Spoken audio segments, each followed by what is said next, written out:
So I'm worried that this is going to be applied on many more pieces of software, and in the end you do not have this creative freedom of using in creating things, that you always need to be online wherever you do, that you always have to share your personal information, your bank account.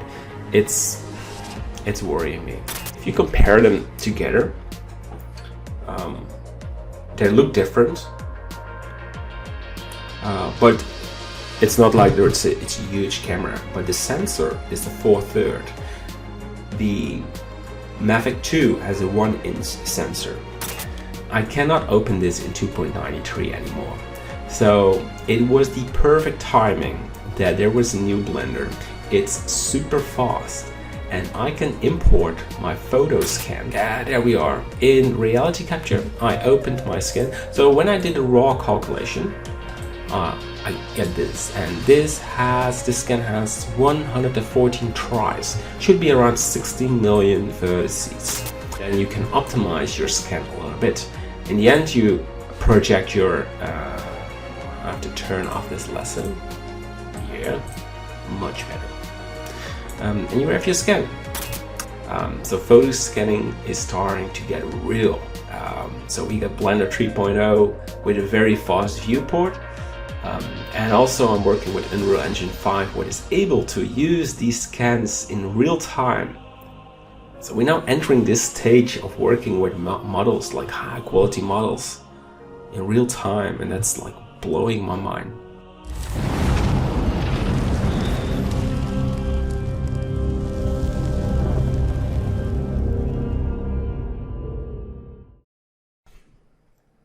Hi there, and welcome to the first episode of the CG Masterclass podcast. It's been a while since I posted something on my YouTube channel. When I started in 2007 or 2008, I created educational videos about working with Blender and the things I liked. Then I quit, and a couple of years later I did a small reboot and created small environments, mostly focused on architecture. But then in 2014 I switched to creating large environment courses, where I'm still working on, and my channel became sort of sleepy channel. It was not active anymore. Sometimes I posted a trailer or an educational video, but I didn't get really a lot of energy in working on it. But nowadays I feel a little bit different, because I want to connect more with the community that is working on medieval environments. So there is a large group of students already learning, creating these environments. But a connection in what we do and why we're doing this. It wasn't like a high priority topic. And I like to change that by creating more videos where I show you where I'm working on, the books I'm reading, sometimes a nice looking tutorial in Blender, other kinds of software like Substance or ZBrush where I'm working on, and showing you some progression. And I think this is a nice addition in the work where I'm working on. So that's pretty much it. So this is the first episode, and in this video I'm going to talk about my work on Polyhaven, on my upcoming revision of the 3D environmental course, and an upcoming new course where I worked on this year that I will release in December this year. So quite a lot of topics, and I'd like to start with talking a little bit on Polyhaven, because we are working on a really cool project that I'd like to show you, and showing you some work in progress. For the people who don't know me or think what is Polyhaven. Polyhaven is a CC0 platform where you can download content. So it's free. You don't need to register it, and it's like very user friendly. So there's no payment. You can download your content and use it for any purpose.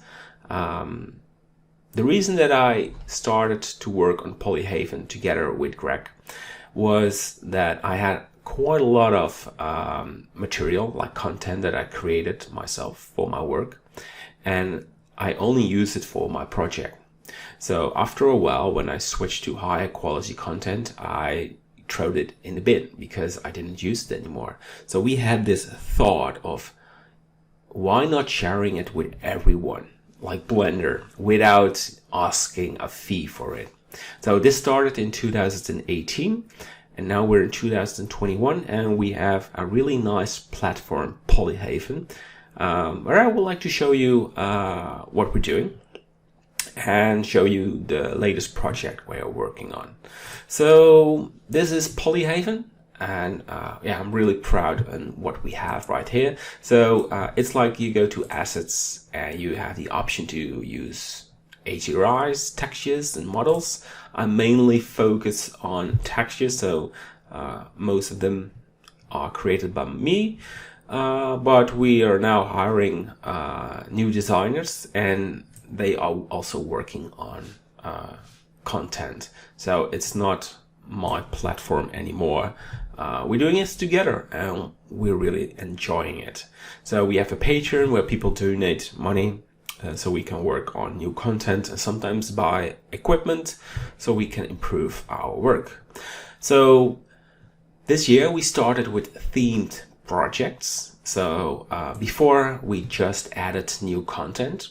So we had this thought of working on a project. So the previous one was a pawn shop, and it has a collection of all sort of models. So when we go to assets, models, so you could find like a couch and a plant or a painting, and they were all put together in a shop. We created a scene where you can see when you go to Polyhaven to do. So this was the pawn shop, was the first theme project. And it worked out pretty well. So we thought we can do this again, and we pick another subject and spend some more time in it. And this is the Smugglers Cove. And the Smugglers Cove is like a pirate island where we have like cliffs, boats, and many more models like barrels and chests. I'd like to show you that in a minute, but that's where we're working on right now. And we started working on it early September, so we are now in November. So time is flying, and we hope, I think, going to release this in December. And for this, we started crowdfunding because we're trying to gain a bit more money to boost this project, but I will come back to this later in this video. So I'm spending a lot of time on the Polyhaven platform, and this is also because I think it's a very important thing that there is a sort of platform where artists can always land and download content without asking for something back. Same for Blender, that you can download without any restriction or sign up where you have to put all your information. And I had the same feeling with content. So in 2018, it was quite a simple choice to work on something like this. And we're growing and growing, and I'm very proud that we are doing this. But it also came from a sort of frustration, what I have with software. Because I'm not only using Blender, I also use ZBrush, Substance, Photoshop, and these programs are quite expensive. What is fine, I've got nothing against commercial software. If you look at ZBrush, I'm using it quite a lot for cleaning up my scans and yeah, modify it. You have to pay quite a lot of money, but then it's your piece of software. You can use it offline, or yeah, you can get updates, but it's yours, and that's fine. It's different than Blender, but Blender has its limitations and commercial software. sometimes are a bit better. But I had this frustration that I couldn't pay or buy a piece of software. So look at Photoshop. I always bought a license and then it was mine. And after a while it went out of date, and I could see very good improvements in newer updates, and I had the choice to update, so buying a new license. But they changed this way of this license model. So nowadays you use a subscription, so you pay monthly, and the software is not yours anymore. And the problem I have with this, sorry, I've got a flu, so my voice is a little bit weird. The problem I have with this is that, for example, when you go offline or somewhere where you do not have an internet connection, you cannot work. And maybe this sounds like a small thing, but owning something that you can always use gives you a sort of a creative freedom that you can create wherever you want. And what I'm seeing happening in the scene with all kinds of software, I've got more samples to show, is that it's not longer normal that you have, like, you buy it and you get this software license key and you can use it forever. But it's cloud-based, so you have to log in and then you can use this. And you can use it on one computer, and if you use it on another computer, you have to sign off, and it's quite problematic. And the big software names like Substance always worked fine with their with a license, but it's now bought by Adobe, and they're having this monthly subscription and cloud-based model. So I'm worried that this is going to be applied on many more pieces of software, and in the end you do not have this creative freedom of using in creating things, that you always need to be online wherever you do, that you always have to share your personal information, your bank account. It's worrying me. So that we are now spending a lot of time on Polyhaven has to do that we want to give a solution on all the platforms that have the same model, that you have to sign up and then they give you access to their library monthly. So after a month you get cut off or you have to pay again.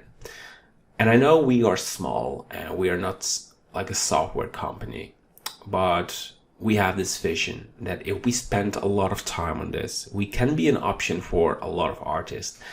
And we already have like more than 1 million page views a month. I think it's even more, by people downloading content. So we have a lot of traffic, and that's a great thing. So people know how to find us and download the software, the content. So we're working on Polyhaven, I hope for many more years, and hoping to hire more artists to work on content.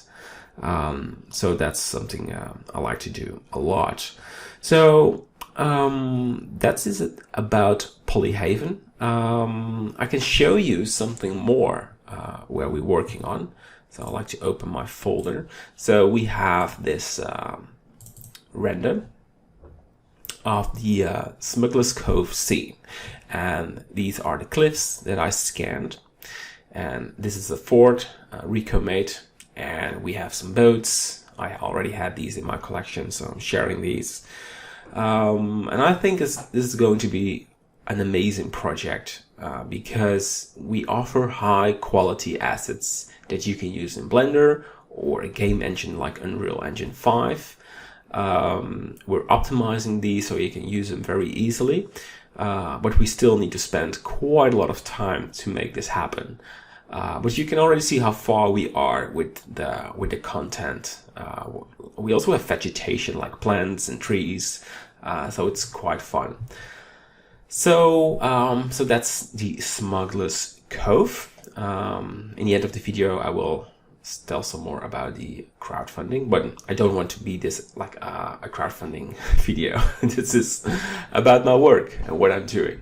So this is the scene that I'm now working on and trying to improve, but it needs some more work.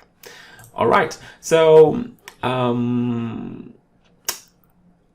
about this project, I don't want to go too much into the Polyhaven platform, but let's grab the render back.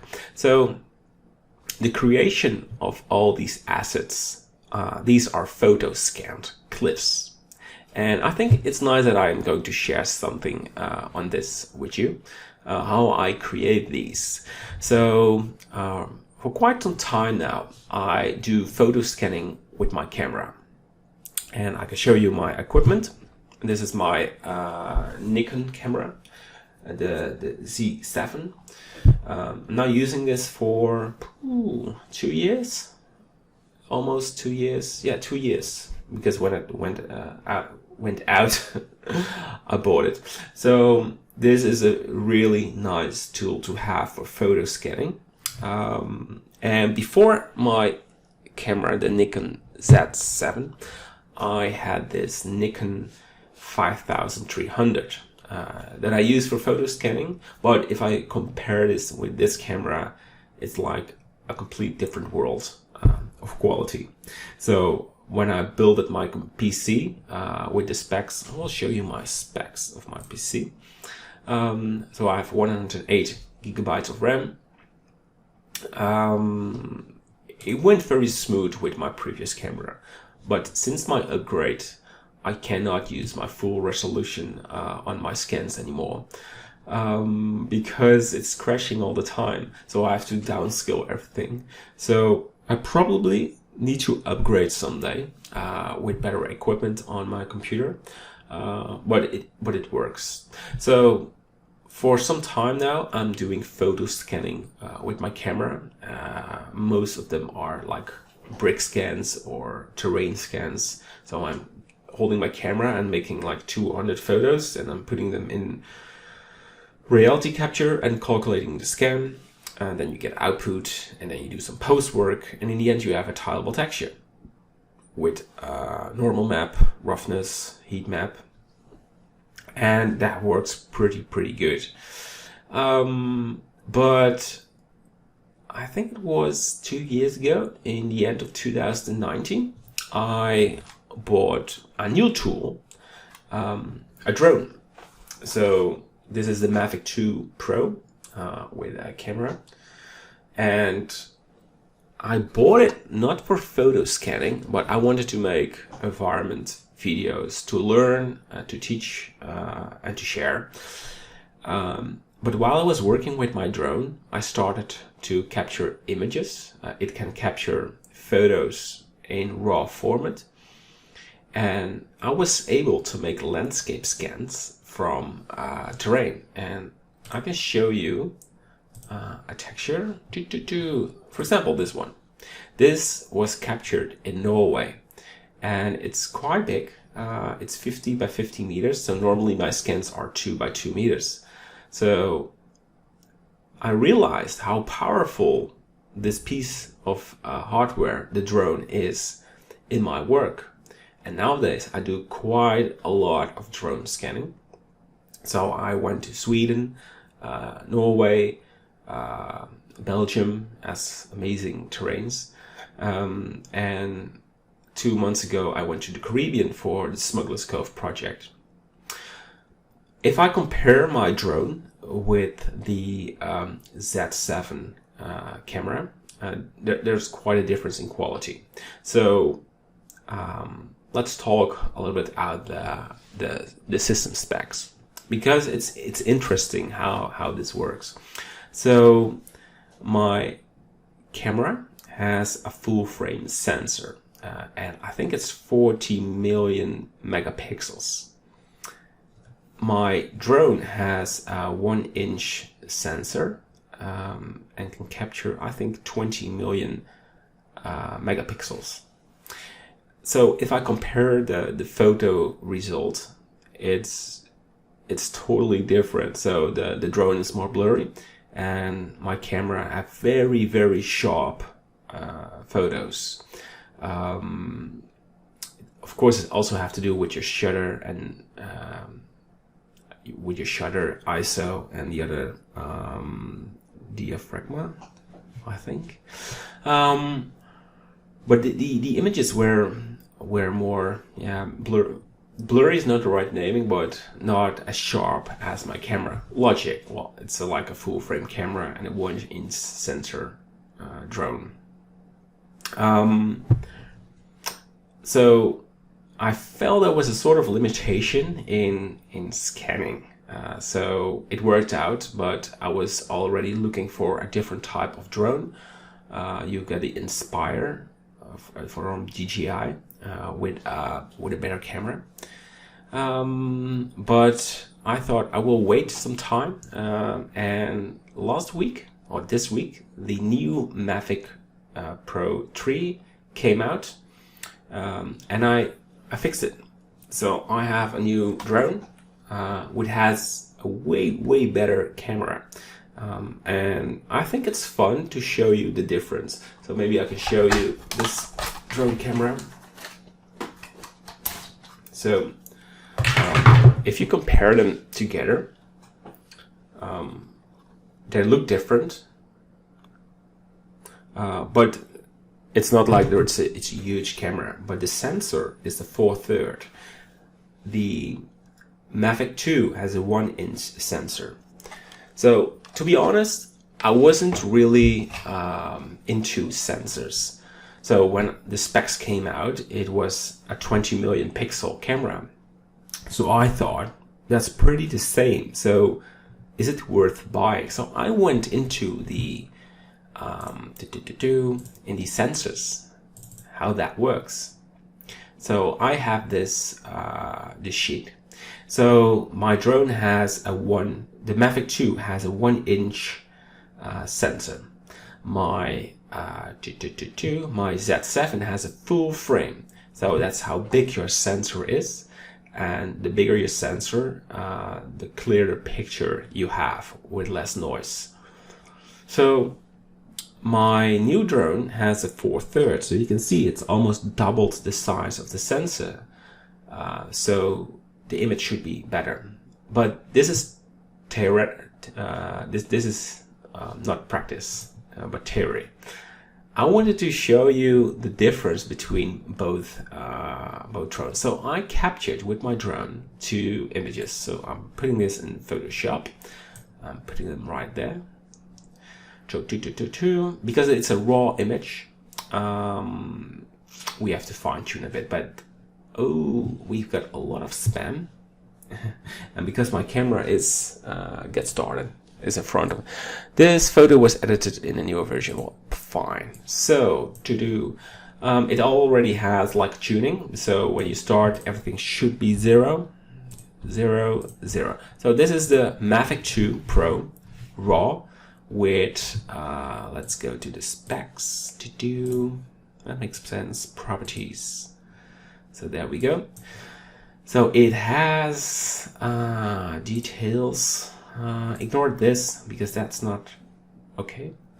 So the exposure time was 500, the f-stop 6.3, and the ISO is as low as I can add them. It's 100. And this was the Mavic 3. So we go to properties and we go to the details, and so it is exactly the same exposure time, ISO, and f-stop. So we're going to compare these two together. So first of all, I want to crank up the exposure just a little bit. So let's make this 1.90. 9. 1.9. And I want to increase the shadows a little bit. Something like this. So I want to reduce the black so it's a more clear image. Maybe 1.7 will do as well. I think it's a bit too bright. Yeah, this looks fine to me because the more exposure you add, the more noise. Or same for shadows and with the blacks. So I think this will be So open. And there you will have the image. Take some time. We got all the time of the world. So there we have it. Same for the. I closed my project folder, so I have to go to the Polyhaven or the. Ooh, it's quite weird. It's closing. Mavic 3.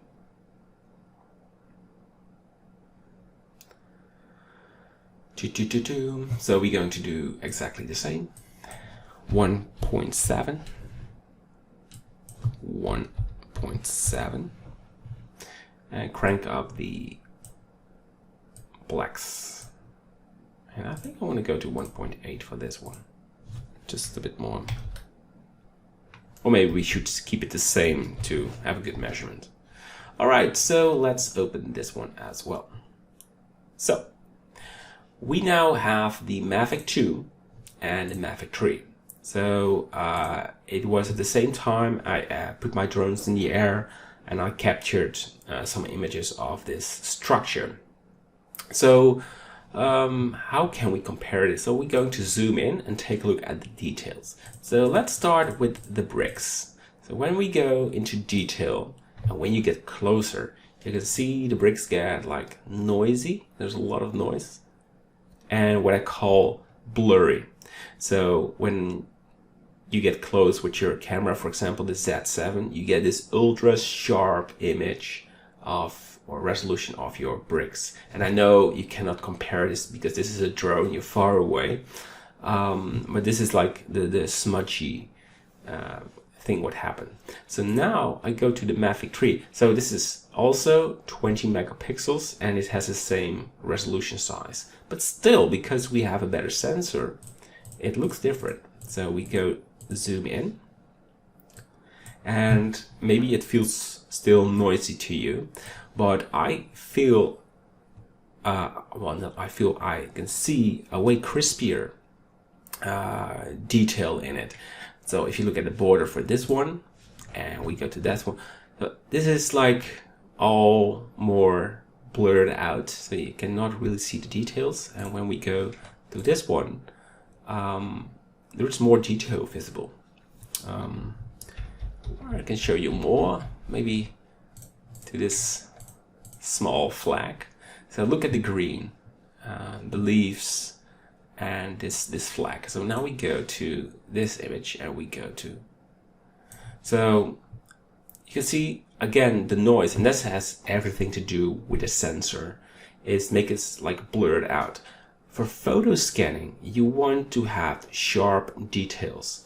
So with my Mavic 3, I'm absolutely convinced that my scans will contain many more details than before. One more sample, there are some leaves in the canal. You can see leaf, and I mean it's not very sharp. Now we go to the Mavic 2. Let's zoom out because we're now zoomed in. It's very hard to see. Yeah, my camera is in front of. So it's more like a blurred out surface. Same for the grass. Like this looks more dense, and there's a color difference. So the black and the white is, and this is more like one color. So my point is clear. I'm happy with this drone. So at first I was a little bit disappointed when the specs came out. I thought, well, it's the same resolution, but it doesn't work like this. When you compare the images, there is quite a lot of difference. And that's nice. So one other thing that I like to show you is reality capture. I'm going to open this. There we go. And I want to open a scan. And there we go. So this will take some time before it's opened. So before we entering, we can go to Blender and jump in. So this is the scene that where we're working on at Polyhaven. And I added some of the scans, the cliff scans, but also the coast rocks, like this. So it's filled with all types of scans, and I think it's interesting to show you the statistics. So this scene contains 95 million triangles and almost 50 million polygons. Well, this is Blender 3.0 beta version. I cannot open this in 2.93 anymore. So it was the perfect timing that there was a new Blender. It's super fast and I can import my photo scans. Of course, these scans are optimized in for Blender and Unreal. So the raw output for a single mesh is around 100 million vertices. Then you need to downscale this in reality capture. You need to do a lot of post in ZBrush, in Substance, in Blender. I think it takes around 2 days to work out a scan. And then you have like a 1 million mesh. Also, if I select this one, and I press Shift H, so I'm now going to put this apart. So this mesh has 4 million triangles and 2 million vertices. So this is like a very, very big one. And Blender can handle this easily. So amazing. Alt H, and you put this back in Blender. So I have to do this again. Alt H. Yeah. So simple shortcut to do.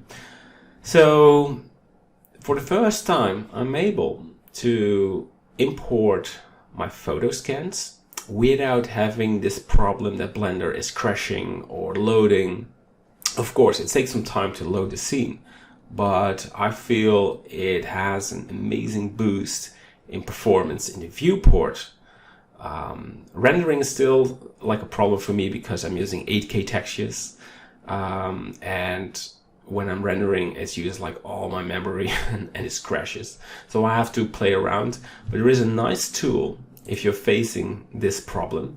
Now I have to show you how this works. I think it's performance to... this is dangerous territory. Oh, I will skip this for now. But there is like this tool in Blender where you can select that when you're going to render your scene, and you have, for example, like 8K renders, you can select, I only want to render this in 2 or 4K, and it reduces like the amount of memory. But of course, I'm getting lost in the new 3.0 interface. But it's possible in Blender, so that's interesting. So I hope, there we are. In reality capture, I opened my scan. So when I did a raw calculation, I get this, and this scan has 114 tries. Should be around 60 million vertices. Reality capture is very user friendly, so in the viewport you can it's minimized it. So I think it's showing like 2 million vertices. But my raw scan has like a lot of rubbish, like plants and trees and branches. So you have to clean this. So if I go to model 6, I removed quite a lot of model, like on top. So there's this tool where you have the lasso and you can select like an object like like this, and you can delete it. And then you can optimize your scan a little bit. In the end, you project your... I have to turn off this lasso. Yeah, much better. And you have your scan. So if you think this is it, and you can import this in Blender or Unreal, well, no. Or you can. Let's say you can. But if I'm going back to Blender, and I'm going to... So this scan is not processed yet, so it's a raw output, but I still have to finish. But I have quite a lot of scans that are completed. So this scan, what I'm selecting right here, was pretty trashed. So now we have like, it's a clean model with, I'm going to centralize this. So it has like, it's a complete mesh without any holes. If we go back to this mesh and we go to model 6, you can see it's like very rough, and this model was exactly the same. So the process was, I calculated this in reality capture, I exported this to Blender, then I started wrapping this in a low poly model, so around it, and I could add some more mesh data, so on the outside. I imported this in ZBrush, where I wrapped it up so it matches the same quality as the raw scan. Then I imported it back in Blender for UV mapping it, and I started baking the textures in XNormal. I added it in Substance 3D Painter to paint a new area. So like all this area was empty, there was no texture. So I wanted to paint a normal map and the diffuse and the roughness at the same time. And then I exported the model and was finished. So that takes a lot of time, but these scans are amazing in your work. I'm so happy. So photo scanning is starting to get real. So we got Blender 3.0 with a very fast viewport. And also I'm working with Unreal Engine 5, which is able to use these scans in real time in a sort of a ray tracing, what is called Lumen. And Nanit is processing these meshes it's making a calculation, so it could render it real time. So we're now entering this stage of working with models, like high quality models in real time, and that's like blowing my mind. Putting this back in old age will work fine. So I don't want to make this video too long. I just wanted to show you the cool things. So yeah, this is the Polyhaven scene. We got the same scene in Unreal Engine 5, but it's like not a final version. So I'm still working on that, but I'm hoping they're going to release a final version so we can make this look super awesome. So that's quite it for the Polyhaven new team project. So again, we have an Indiegogo page. We just started with it. If you want to help us, and like any amount of donation is welcome, because if we can make these kind of projects, we can help so many artists who do not have the money to buy these kind of assets. So we will give them for free for everyone, without any subscription or whatever tool. But with this campaign, we can add many more models. We can pay our trip. We can pay the time we spend on it. We do not make this. I mean, it's not a big deal because it was like an investment and we wanted to do this. But we hope to make more of these kind of projects in the future. Think about like a Norway landscape with nice cliffs, or America, or a forest scene with nice nature models. We have so many plans, but I mean, we still have the income from Patreon, and we hope with these kind of campaigns we can boost this a little bit. But it's your opinion. Like, if you have $1 left, you can help us, and we're really, really thankful if you want to help us. But no pressure, absolutely no pressure. Donate. Anyway, so that's about the Polyhaven website. And I also have my upcoming course, the new Blender environment course. So I added a Twitter post that I'm started to work on it. So that starts always with research. This week I will go to the Belgium Ardennes for a research trip, and I will visit some castles. So I'm doing some study. I'm going to make photos, going to make scans, but I want to go there and feel it. But in short, what will be new in this environmental course? Well, first of all, the latest version is from 2008, and this was created in Blender 2.81.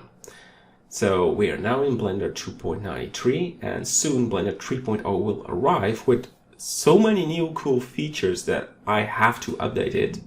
And I wanted to do this, I think, a year ago, but I knew Blender 3.0 was arriving soon, so I thought I will make a modular course, and 1 year later I will give the full update on this environmental course.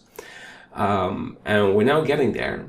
Normally I release my new updates in December, but because 3.0 will release in about a couple of weeks, I think, from now, I will start in January with the recordings, February, and releasing it in March 2022. So what will be the new feature or the new things in my course? Well, for the first time, I will work with more photo scans. So in the previous one, I worked with tiled photo scans, so from walls, with terrains.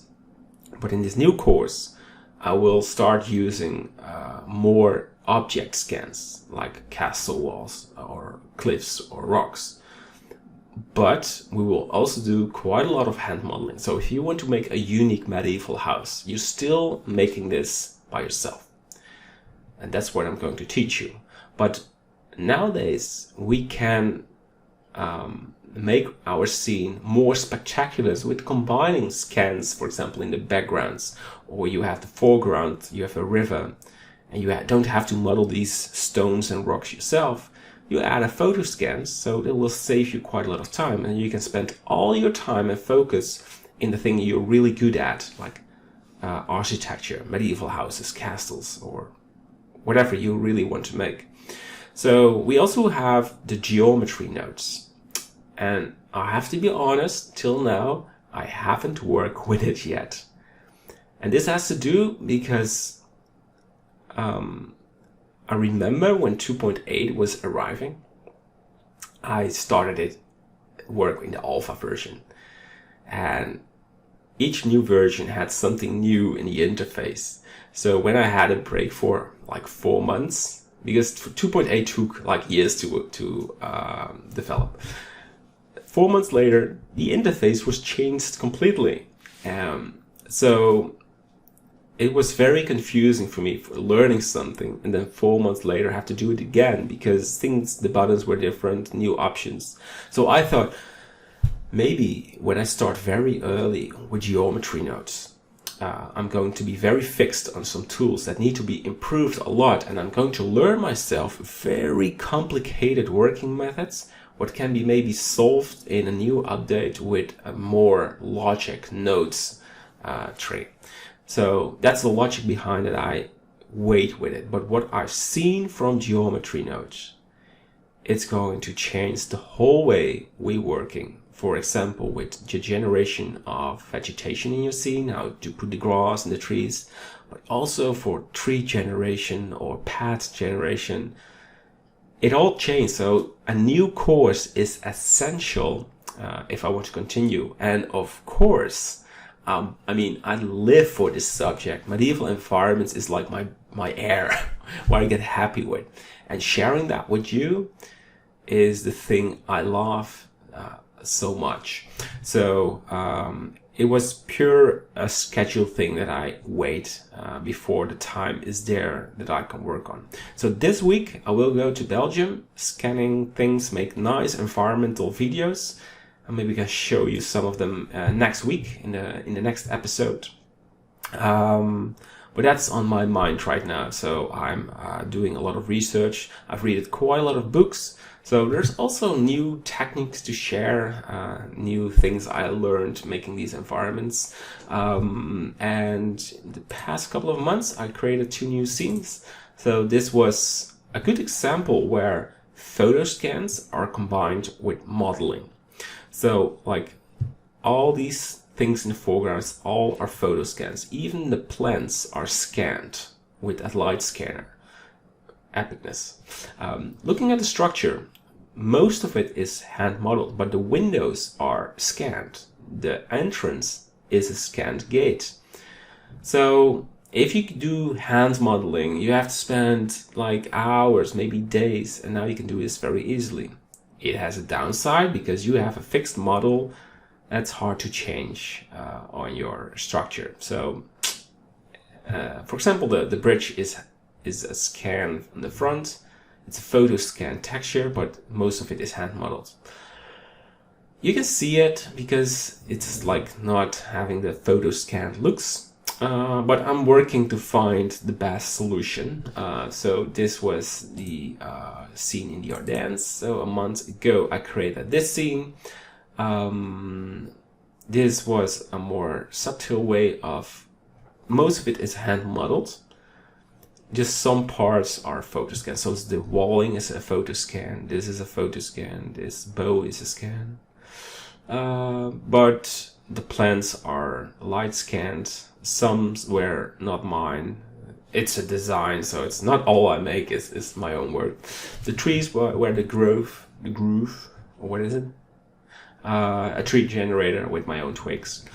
So in this work I used less scans. I'm trying to find out the right balance, but that's a focus point in the next course where we're going to enter the world of photo scans. So I can't wait to go there. So I'm going to finalize this video. I want to share something where I'm working on right now, and that's a new course, a very small course that I will release in December, and that's called Unveiling 3D Environments. Same like my book that I released in 2013. That was Unveiling 3D Unveiling 3D Masters. What was it? Old Masters Unveiled. I'm getting crazy. But I spent 2 years writing this book. It's super focused. I will tell you in short what it is all about. So in 2017, in the end of 2000, I started writing a book about how I get in touch with 3D environmental modeling. So my interests in architecture and the things I learned to be very effective in working and making these large-scale environments. And the book has a nice cover with focus and things, and some people think it's a joke, but what I'm writing there is how powerful our creativity is when we go to make things that are creative. Because I learned when I work, I can have this mindset that I can work for days and generate so many content that sometimes a whole team is not capable of doing, but because you're using your mind in a very efficient way, and I've got some really cool tips and tricks in the book how you can activate this mindset. I thought it would be a great subject to cover in a book. So it's like 15 years of development working in Blender and telling everything about 3D environments. But when I completed the book, I thought it will be fun, or not fun, interesting to also create a video course with videos and reference images that I couldn't add in the book, but what I wanted to show you. And one point of that is that we pick an old scene that I created years ago, and I'm going to make a revision.